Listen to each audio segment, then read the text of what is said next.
For Edmonton Ellerslie. Thank you, Mr. Speaker. You know, yesterday was Mother's Day. And you're probably wondering, okay, why is he talking about Mother's Day?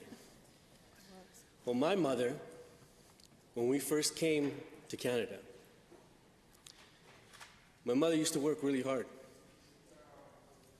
She was making the minimum wage that was offered at that time, which I can't even remember what it was. She used to work at the Army Navy.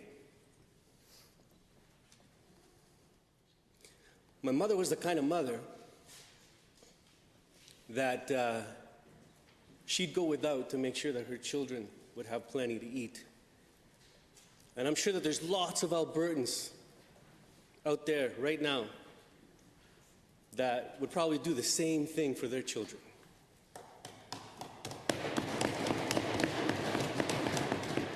So it was a pleasure for me to honor my mother yesterday on Mother's Day, because she was the kind of woman that taught me that we need to fight as hard as we possibly can to make sure that life is fair for all Albertans.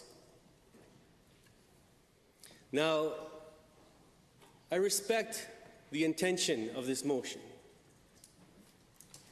to look into matters, to consult.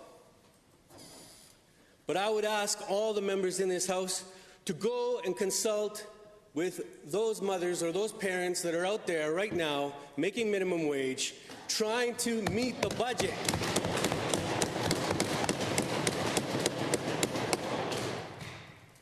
Now, I know that there's members who are saying, okay, well, if you increase the minimum wage to $15, well, it's going to take away. But that's not what we're seeing in other jurisdictions in North America. We're seeing that it is possible to meet that $15 minimum wage. To suggest that because here we have a higher social safety net, to me is not a good argument at all. Yes, we're going to provide health care. Yes, we're going to make sure that people have access to education. That's what's going to help them get a better job in the long run. But in the meantime, you have to make sure that you have a living wage so that you don't have families having to go to the food bank. That's a shame. That's an incredible shame that we have families in this province that are making a minimum wage and still can't make sure to put enough food on the table that they have to go to the food bank on top of that? Shame. No one who works a full-time job in Alberta should have to go to the food bank to feed themselves.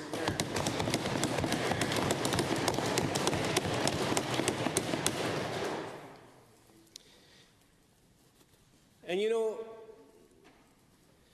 many of the roughly 300,000 Albertans who earn less than $15 per hour are forced to do just that, go to the food bank. And this denies them the economic security that their employment should provide and the basic human dignity that many of us take for granted. When was the last time that you earned minimum wage? I remember earning minimum wage. I also remember being unemployed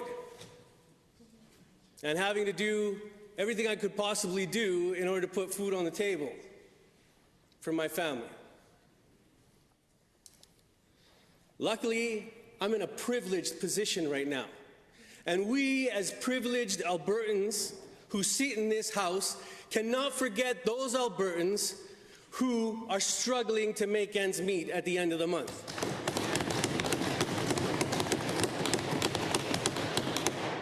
We know that around 55% of those 300,000 people are one of the heads of their household and that their families count on that income to make ends meet.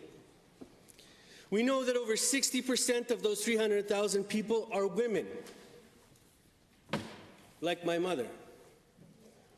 And we know that over 35% of those 300,000 people have children. That means over 100,000 working parents who are trying to raise children on an extremely fixed budget Alberta can do better for Albertans, and we have to make sure that we stick to our plan. Our government promised to make work fair by improving the income of those who work for minimum wage. And work should pay enough so that people can take care of their families. Our government ran on a promise to raise Alberta's minimum wage to $15 per hour. We have not strayed from that target. However, we fully recognize the current economic realities that we all have in taking a gradual approach in order to allow for economic recovery, and to carefully consider all input regarding the process of achieving that goal. Now, our government has committed to consulting with all stakeholders to gain a wide range of perspectives as we continue to monitor business confidence and overall economic conditions. And after consulting, and after considering, after the Minister of Labour considers, and after consulting, we'll be communicating more about the plan about going forward and how we will be engaging with Albertans on the best way to reach a $15 per hour minimum wage. So in closing, Mr. Speaker, I respect where the member is coming from. But I believe that we waited far too long in order to make sure that work is fair here in Alberta, and to make sure that people are earning a fair wage for the hours that they put in. You know, and yesterday being Mother's Day, again, I want to honor my mother and all the hard-working mothers out there that do so much for their children. Oh, the parents. I say the majority of them are mothers. Single moms. But yes, there are also single dads, but the majority and the tendency is that they're single moms. And they work so hard. Some of them even work 2. Some of them even work 3 jobs. In my own constituency of Edmonton-Ellerslie, I've spoken to these people.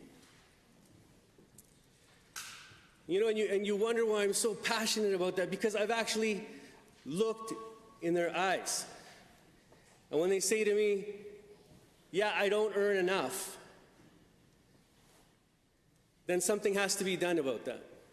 And I'm proud that this government ran on a platform that included a $15 minimum wage, that said they're going to work hard to implement that, that at the same time that we're going to implement it, we're still consulting Albertans that are providing jobs for other Albertans. I know that we can reach this target, but it's going to take cooperation. It's going to take a willingness on behalf of everybody to make sure that we make Alberta the best place to live for all Albertans, including those people who are on a minimum wage. Thank you, Mr. Speaker.